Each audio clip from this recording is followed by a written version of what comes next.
Buenos días para todas y todos. Bienvenidos a la última sesión de capacitación del ciclo de actualización para periodistas CAP sobre democracia y derechos humanos. Esta mañana nos acompaña como expositora Anabela Cibrián, quien se desempeña como directora para Mesoamérica de la Organización Protección Internacional. Junto a ella abordaremos el tema El derecho a defender derechos. Anabela es defensora de derechos humanos desde hace 40 años. Actualmente trabaja en la promoción de un ambiente seguro y habilitante para la defensa de derechos, así como en la protección de personas defensoras, periodistas, comunidades rurales y de pueblos indígenas. Cuenta con una amplia experiencia en cooperación internacional y en mecanismos de derechos humanos de la Organización de las Naciones Unidas ONU y del Sistema Interamericano de Protección de los Derechos Humanos. Anabela, muchas gracias por haber aceptado nuestra invitación. Será un gusto escucharte. Sí, muchas gracias a todas las personas que están presentes por acompañarnos. Lo que voy a hacer esta mañana es, primero voy a compartirles una presentación. Voy a empezar contándoles un poco qué es esta organización con la que trabajo, Protección Internacional, muy brevemente, y después ya entramos a hablar sobre el derecho a defender derechos humanos y sobre todo qué son las personas defensoras de derechos humanos, ¿verdad? ¿Cuál es ese concepto que hay detrás y qué implica en función de los estándares internacionales que protegen el derecho a defender derechos? Entonces voy a compartir con ustedes una presentación que luego queda con Marielos para el uso que ustedes le quieran dar en los ciclos CAP. Esta presentación está basada en fuentes externas diversas, entonces no piensen que yo escribí todo y traté de poner los créditos siempre en su lugar para hacer las cosas correctamente. Entonces empezaría por contarles qué es esta organización, Protección Internacional. Protección Internacional es una organización que, como ya decía Marielos en la presentación, se enfoca en la protección de personas defensoras de derechos humanos. Esta organización lo que tiene por principio es que aspira a un mundo en el que los derechos humanos y las libertades fundamentales sean universalmente reconocidas, respetados por todos, y parte de este principio de que toda persona tiene derecho a defender estos derechos y libertades fundamentales, y ya vamos a hablar de eso. Y la misión que se ha propuesto la organización es apoyar a las personas defensoras de derechos humanos mediante diversos programas de protección tanto para que desarrollen sus capacidades de gestionar su protección de una manera eficaz, pero también para que exijan a los estados la protección, porque la protección del derecho a defender derechos humanos es sobre todo es un deber del Estado, ¿verdad? No, aunque hablamos mucho de autoprotección y protección colectiva, y en nuestra organización hablamos bastante de esto. Lo que vamos a hacer en esta sesión es hablar de qué es el derecho a defender derechos humanos, partir de ahí, los principales elementos que contempla el derecho.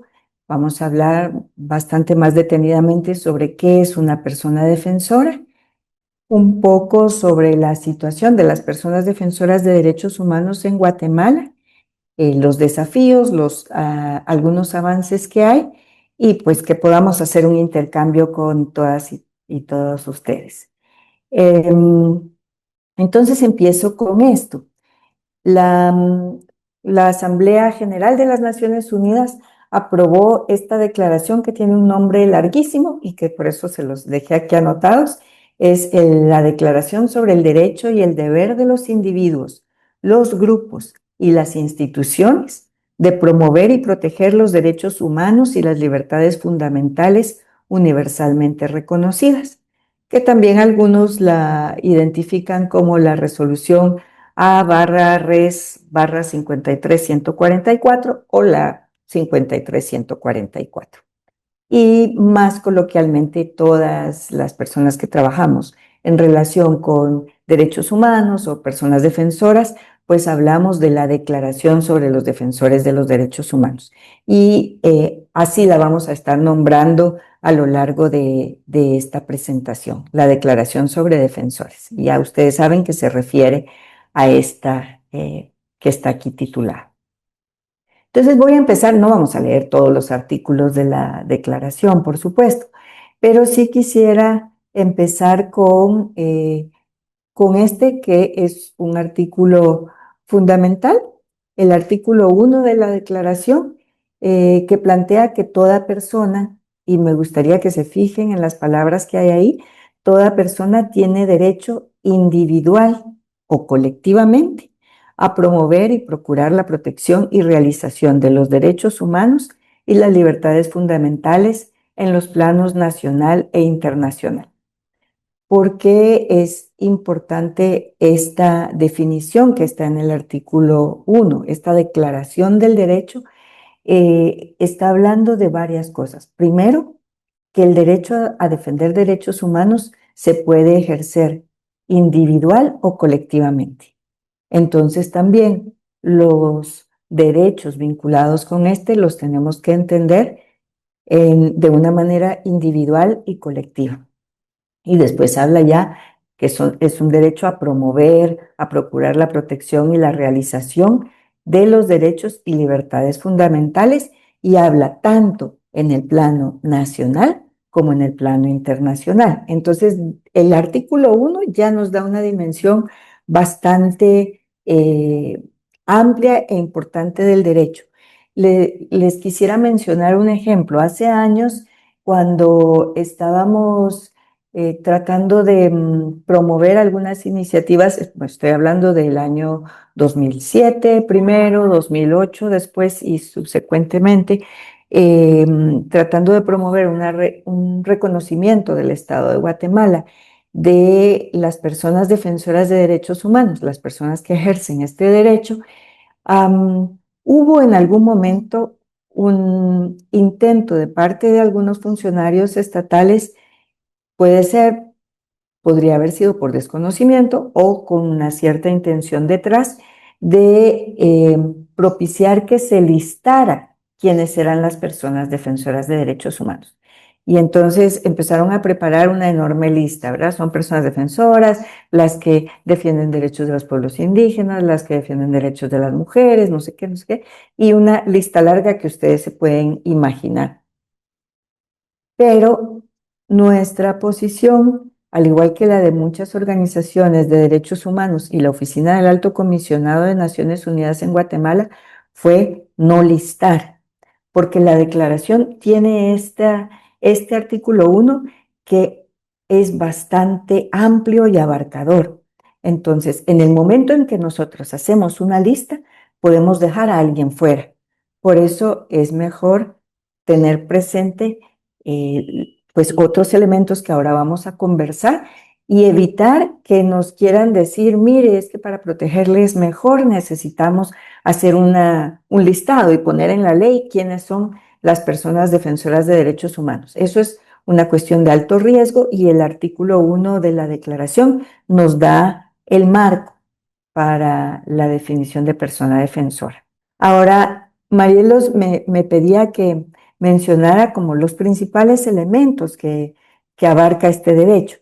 Yo he recogido tres, que no son los únicos, pero tal vez sí tres elementos muy importantes que abarca el derecho, y después vamos a ir viendo un poco más en la definición de persona defensora que hay en los estándares, sobre todo en los estándares interamericanos. Esto está basado, esto que vamos a ver ahora, estos tres primeros, en los estándares del sistema universal de derechos humanos. Luego vamos a ver qué ha planteado el Sistema Interamericano de Derechos Humanos. Entonces, pues uno de estos elementos importantes del derecho está recogido en el artículo 2 de la Declaración y yo lo puse en letras anaranjadas, el que se cuente con un ambiente propicio para ejercer ese derecho. Hemos de hecho avanzado bastante en los últimos 5 años a nivel internacional en el debate de la protección de las personas defensoras, llevándolo o tratando de moverlo más allá de la simple protección al deber de los estados de garantizar que se pueda ejercer el derecho, de garantizar que haya un ambiente seguro y propicio, o algunos dicen habilitante, para el ejercicio del derecho a defender derechos humanos. En este sentido, eh, lo que plantea el artículo 2 de la Declaración es esto que es básico y fundamental. Los estados son los que tienen la responsabilidad primordial y el deber de proteger, promover y hacer efectivos todos los derechos y las libertades fundamentales. Y plantea, ¿verdad?, tomando las medidas necesarias para crear condiciones sociales, económicas, políticas, de cualquier otra índole, y así como garantías jurídicas para que se pueda disfrutar de esos derechos, incluido el derecho a defender derechos humanos.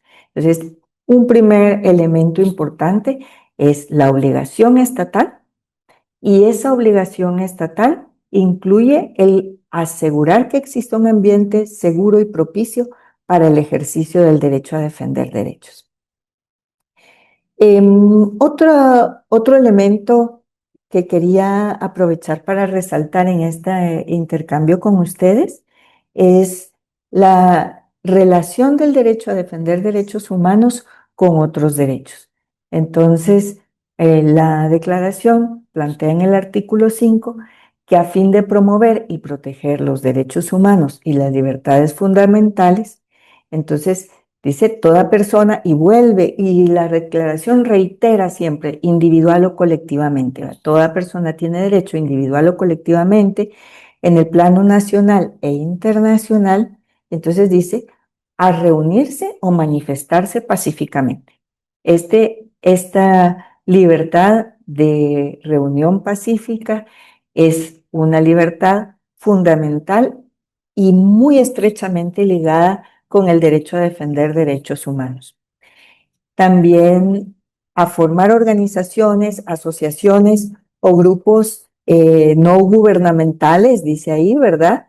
Y a afiliarse a ellos o a participar en ellos. Ese es el derecho a la libertad de asociación, que está también reconocido entre la serie de derechos fundamentales que todas las personas tenemos, pero que en el caso del derecho a defender derechos humanos está también muy fuertemente ligado, porque muchas veces las personas se asocian, forman asociaciones, forman organizaciones o simplemente se reúnen con personas con intereses comunes, no tienen por qué registrarse. El derecho a la libertad de asociación no implica que tengamos la obligación de contar con un registro en una entidad estatal para que se reconozca nuestro derecho a asociarnos.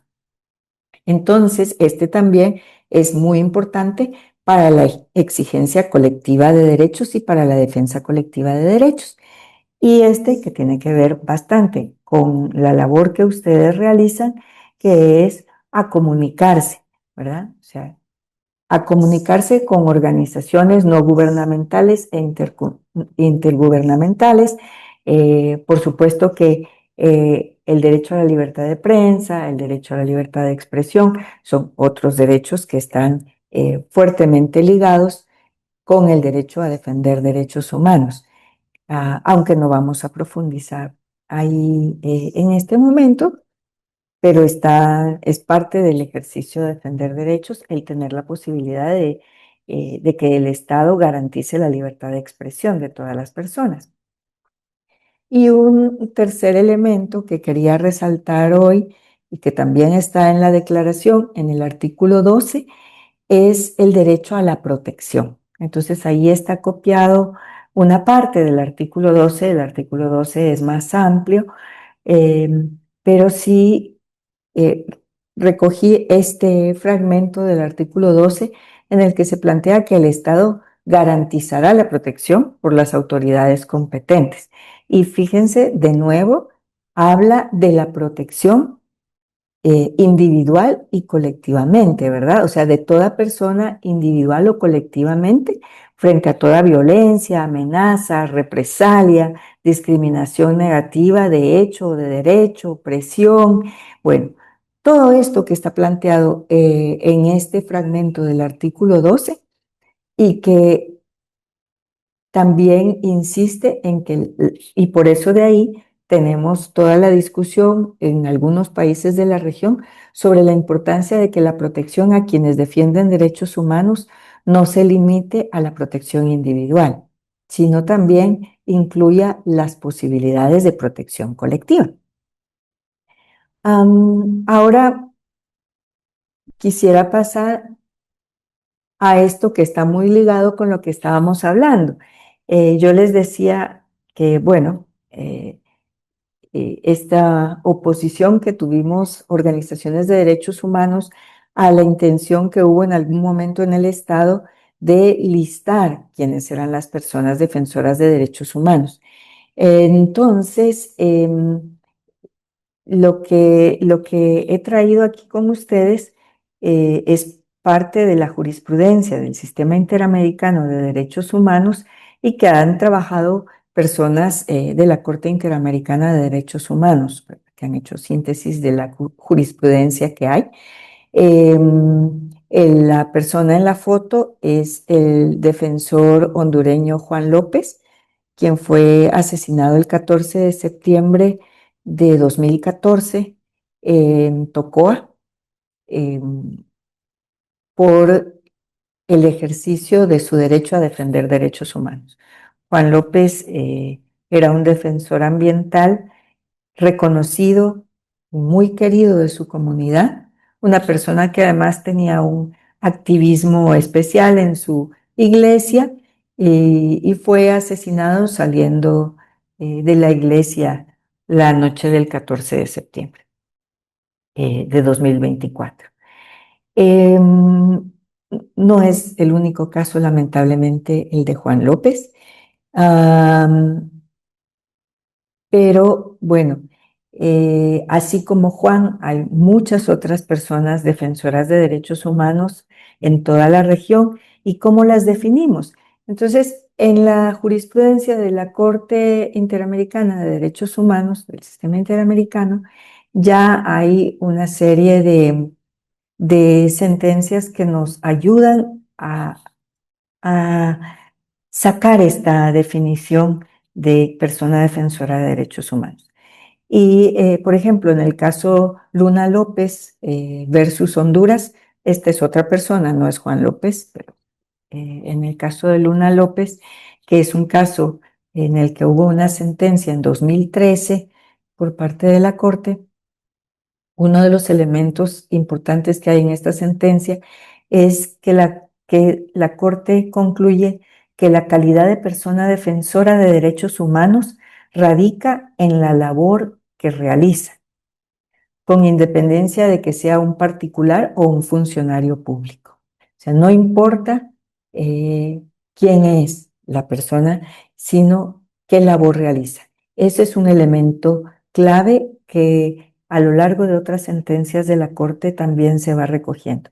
Pero en 2013 la Corte lo deja establecido con mucha claridad. Y si ustedes recuerdan, el artículo 1 de la Declaración sobre Defensores que dice toda persona, individual o colectivamente, tiene derecho a defender, a promover, defender, pues aquí esto queda reafirmado por la Corte cuando dice la calidad de la persona defensora radica en su labor de defensa de derechos. Y por qué este énfasis y porque además la Corte dice independientemente de que sea. O sea, puede ser una juez, por ejemplo, que en el ejercicio de su labor jurisdiccional también eh, ejerce la promoción, la garantía, la defensa de derechos humanos, entonces también tiene un rol como defensora de derechos humanos. Por otro lado, está el caso Acosta versus Nicaragua de 2017, que menciona que una persona que ejerce actividades de defensa de derechos humanos no se define en función de cómo se autodenomina, sino por la actividad que realiza. O sea, reitera lo anterior, pero además dice, no basta con que yo diga que soy defensora de derechos humanos, tengo que mostrarlo con mis actos. Y eso también implica el no contradecir con mis actos lo que se supone que soy. Si soy una persona defensora de derechos humanos, y esto me va a llevar a algo que hay más adelante en la presentación, no puedo ser una persona que ejerce violencia intrafamiliar, por ejemplo, porque eso sería una contradicción con el ejercicio de la promoción y defensa de derechos humanos. Entonces, no basta con que yo diga que soy defensora de derechos humanos, lo tengo que ejercer en mis acciones.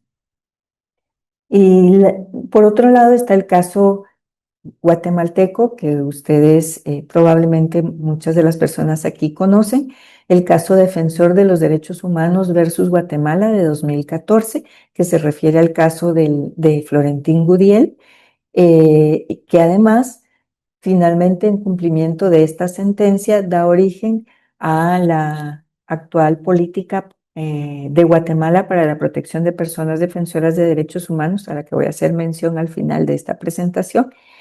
Em, y aquí, en este caso, la Corte también indicó que las actividades que realiza una persona defensora de derechos humanos son de promoción y de protección de los derechos. Hay otras tres que quisiera mencionarles, pues muy brevemente, y una es del caso Defensor de Derechos Humanos versus Guatemala también, que decía la calidad de defensor de derechos humanos no constituye necesariamente una condición permanente, puede ejercerse de forma intermitente u ocasional. También plantea que las actividades deben ser realizadas de forma pacífica, por lo que no se incluye en este concepto los actos violentos o que propagan violencias. También aquí citan el caso de Florentín Gudiel, el caso Defensor de Derechos Humanos versus Guatemala. Entonces, no puedo decir que soy una persona defensora de derechos humanos si estoy eh, tratando de reivindicar derechos, pero lo estoy haciendo eh, mediante unos métodos violentos. Y luego está, bueno, que las labores que realizan las personas defensoras, se plantea en el caso Valle Jaramillo versus Colombia en 2008, estas no solo atienden derechos civiles y políticos, sino que abarcan otros derechos. Y entonces ahí ellos mencionan que abarca los DESCA, por ejemplo, ¿verdad? Entonces, esto lo plantean, por ejemplo, en el caso, en este caso, Valle Jaramillo. Y entonces, en cuanto a la labor de las personas defensoras, pues es considerada una labor muy importante. En primer lugar, porque actúan como garantes contra la impunidad. Hay personas defensoras y en Guatemala tenemos muchísimos casos de personas defensoras de derechos humanos que han dedicado su vida a exigir justicia, reparaciones, garantías de no repetición en casos de graves crímenes cometidos contra diferentes personas guatemaltecas durante los años de la represión en el siglo XX, la segunda mitad del siglo XX, pero también personas que plantean que casos más recientes de crímenes no queden impunes. Por otro lado, las personas defensoras tienen un rol en el fortalecimiento de la democracia y el Estado de Derecho, y esto justifica un deber especial de protección por parte de los estados, al que me voy a referir un poquito más después. Además, porque, como plantea los integrantes, bueno, se planteó en el caso de unas medidas provisionales que se dieron al CENIDE en Nicaragua en 2019, la prevalencia de los derechos humanos en un Estado democrático se sustenta en gran medida en el respeto y la libertad que se brinda a las personas que están defendiendo derechos.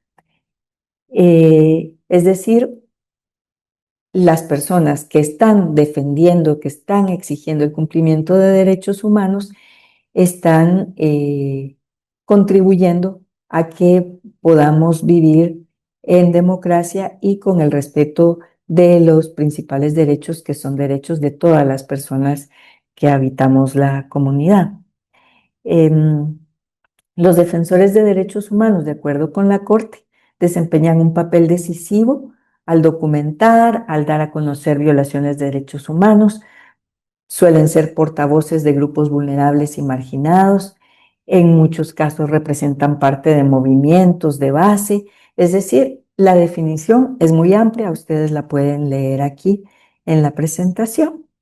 Y por ello, apoyar el trabajo de las personas que están defendiendo derechos humanos es una inversión en el Estado de Derecho y en la democracia. O sea, es un papel fundamental.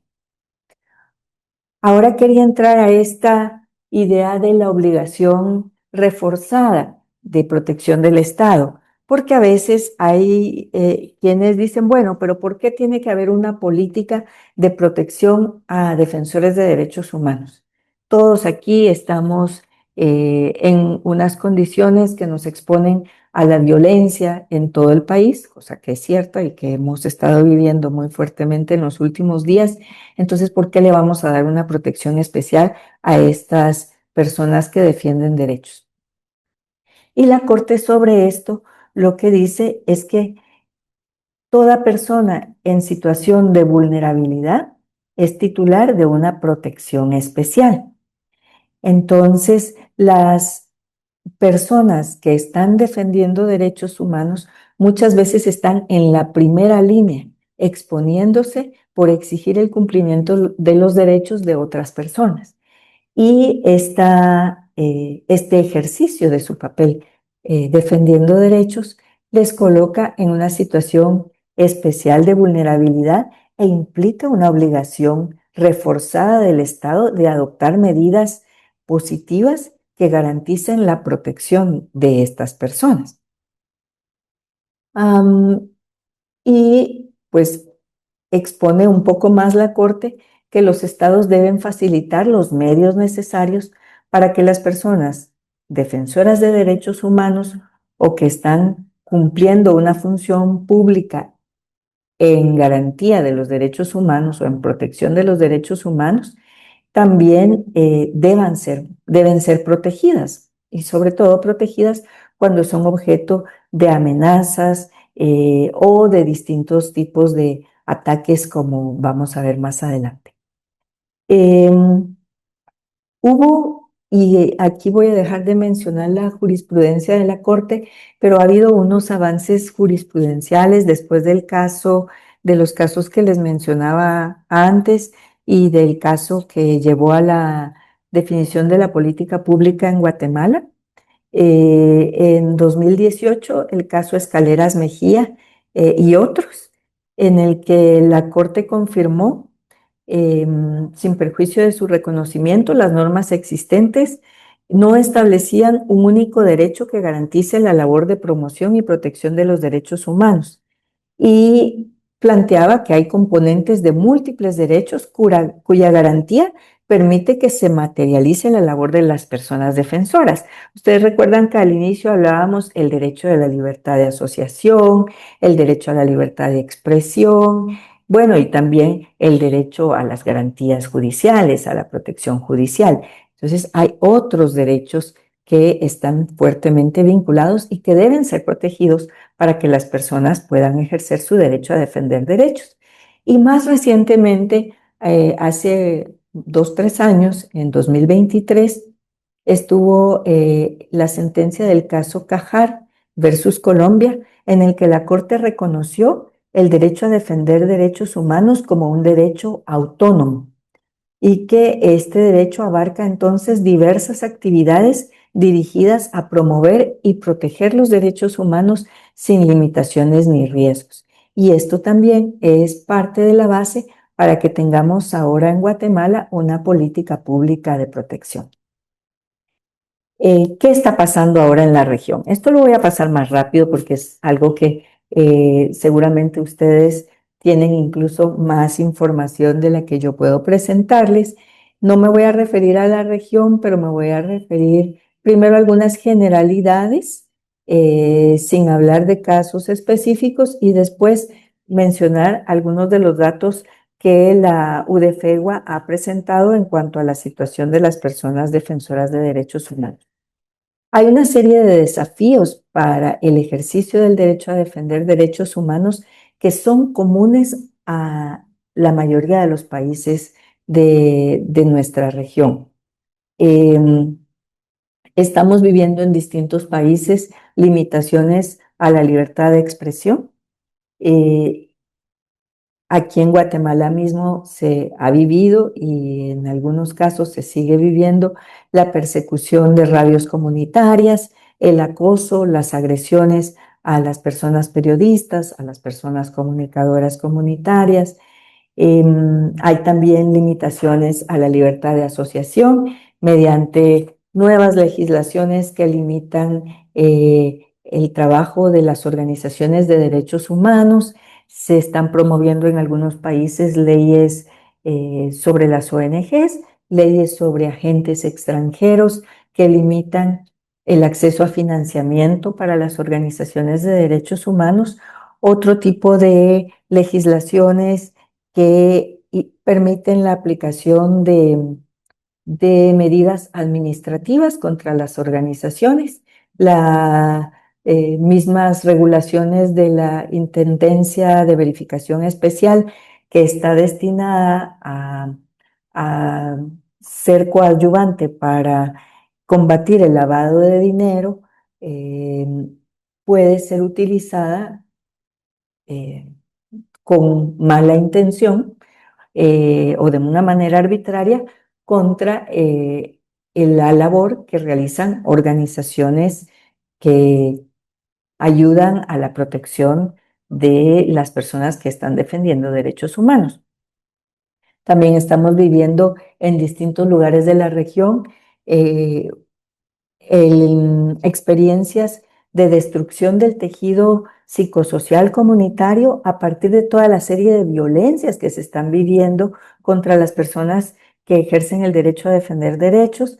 Por ejemplo, en el caso de Luis Pacheco y Héctor Chaclán, que son unos casos emblemáticos en Guatemala y que, pues, que son casos de criminalización, a lo que también me refiero aquí en uno de los círculos, el uso de figuras penales que se utilizan para realizar detenciones arbitrarias o procesos prolongados, figuras penales que se usan de una manera arbitraria para calificar delitos, también tienen impactos en los colectivos de donde vienen estas personas defensoras de derechos humanos, porque este derecho a defender derechos humanos, como les decía al inicio, es un derecho que se ejerce colectivamente. Entonces, en función de eso, la, en el caso que les ponía de ejemplo, puede haber repercusiones en la familia, puede haber repercusiones en la comunidad, puede haber repercusiones en todas las autoridades indígenas que están defendiendo y promoviendo derechos humanos. Y estas afectaciones eh, no siempre son debidamente atendidas ni por organizaciones de derechos humanos y menos por el Estado guatemalteco, como vamos a ver más adelante. Otro fenómeno que se repite en toda la región es la estigmatización de las personas que defienden derechos, sobre todo en redes sociales. Se usan calificativos como terroristas, como que son enemigos de la paz, personas que no tienen nada que hacer, o se les señala que son personas que están vinculadas con el crimen organizado, o sea, diferentes eh, señalamientos que son parte de esa estigmatización pública que muchas veces se utiliza previa a la criminalización, al uso ya de la ley penal contra quienes defienden derechos. El uso de la militarización, vigilancias ilegales contra quienes están ejerciendo el derecho a defender derechos, y por supuesto también las formas de ataques más directos, ataques físicos o psicológicos directos que pueden incluir intimidaciones, amenazas, y que pueden llegar hasta los homicidios, o las ejecuciones extrajudiciales de personas defensoras. Estos son datos de Guatemala, son de la UDFEGUA, de su último informe presentado este año y que corresponde a los datos que la UDFEGUA recogió en 2025. Y ustedes pueden ver, de acuerdo a los registros de la UDFEGUA, cómo hubo una curva muy alta de agresiones contra personas defensoras de derechos humanos en el 2023, justo en el marco del proceso electoral que vivimos, y que también como una tendencia nos pone en alerta de lo que podría ocurrir en Guatemala en 2027. La UDFEGUA también hace una clasificación de los distintos tipos de agresiones que ha recogido en el año anterior, en 2025, y la mayoría de las agresiones fueron estas formas de estigmatización pública de las personas que están defendiendo derechos, los hostigamientos, la mayoría de ellos en redes sociales, y la difamación. Entonces, estigmatización, hostigamiento y difamación fueron bastante frecuentes, y sobre todo haciendo uso de redes sociales. ¿Y quiénes fueron de acuerdo con el informe de la UDFEGUA? Los principales agresores contra las personas defensoras, eh, pues como ustedes pueden ver en la gráfica y muy en línea con lo que mencionaba anteriormente del uso de redes sociales para estigmatizar, para agredir, eh, un 93, un 66%, 93 casos de los casos, pero 66%, perdón, de los casos fueron por Net Center. Y hubo un 13% que fueron por autoridades nacionales, y luego grupos fundamentalistas y personas incluso de la misma organización también se dieron caso. Entonces, ¿qué hacen, qué están haciendo las personas defensoras de derechos humanos frente a esta situación aquí en Guatemala y en muchos países de la región? En primer lugar, y es algo en lo que nuestra organización trabaja mucho, en el acompañamiento de colectivos que defienden derechos. Muchos de estos colectivos están ejerciendo su derecho de protección colectiva y están utilizando diferentes prácticas sociales que en respuesta al contexto de amenaza que viven, y por ejemplo, no lo he mencionado y no quiero dejar de mencionarlo, pero en muchas de las comunidades el principal actor que amenaza directamente en las comunidades son empresas que están promoviendo diferentes proyectos de inversión en las comunidades. Entonces, frente a esta amenaza contra los colectivos comunitarios, las comunidades buscan organizarse de la mejor manera posible, tanto mujeres por separado como hombres, eh, o colectivos mixtos, para utilizar sus propias prácticas de control territorial, y buscar que haya más solidaridad entre todos. Entonces, protección colectiva es una de las rutas. La otra que utilizan los colectivos, ¿y por qué se los menciono? No porque sea la obligación principal de ellos la protección de su derecho a defender derechos humanos, pero sí que es una manera de reconocer que ningún colectivo defensor de derechos humanos se queda quieto esperando a que el Estado llegue a protegerlo, aunque es una obligación del Estado. Entonces, también otra de las formas de protección colectiva es la construcción y el fortalecimiento de redes que parten desde redes locales en los territorios, pero que pueden ser redes a nivel nacional, que es muy importante el que nos podamos organizar y responder, respaldar cuando se están cometiendo violaciones de derechos contra un colectivo en específico, caso USAC, por ejemplo. Entonces, ahí es importante que haya redes a nivel nacional que reclaman la protección de estudiantes, trabajadores, profesores de la universidad que están bajo acoso. Y además el poder utilizar o buscar la construcción o el fortalecimiento de redes a nivel internacional. Y hay algo más que están haciendo las organizaciones, los colectivos en Guatemala, que es diferentes, están realizando diferentes actividades de comunicación para la protección y también de incidencia en diferentes espacios, tanto espacios a nivel nacional como internacional. Pero aunque hay estos esfuerzos de los colectivos que defienden derechos humanos, la obligación de protección es del Estado. Las obligaciones de los estados incluyen, esto de lo que ya habíamos hablado antes, la garantía de derechos reforzada para la protección de personas defensoras. Esto es siempre, en todo momento, debe existir esta garantía de derechos. Está también el deber de respeto. El deber de respeto de los derechos humanos implica que el Estado no debe interferir en el ejercicio del derecho a defender derechos humanos. Y está el deber de protección.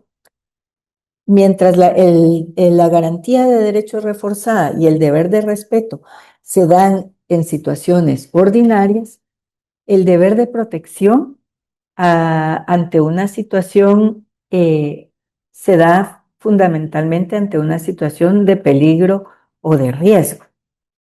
También les decía, bueno, el deber de protección, que es un deber estatal, ante un peligro o un riesgo para las personas que defienden derechos, el deber de investigación y de procuración de justicia para cuando ha ocurrido una violación de derechos humanos o un ataque contra las personas que defienden derechos. Y por supuesto está el deber de reparación que tienen los estados y las garantías de no repetición. Entonces, las obligaciones de los estados en cuanto a la protección de personas defensoras están reconocidas en estos instrumentos de los que ya hablamos y que ahora solo se los dejo aquí listados.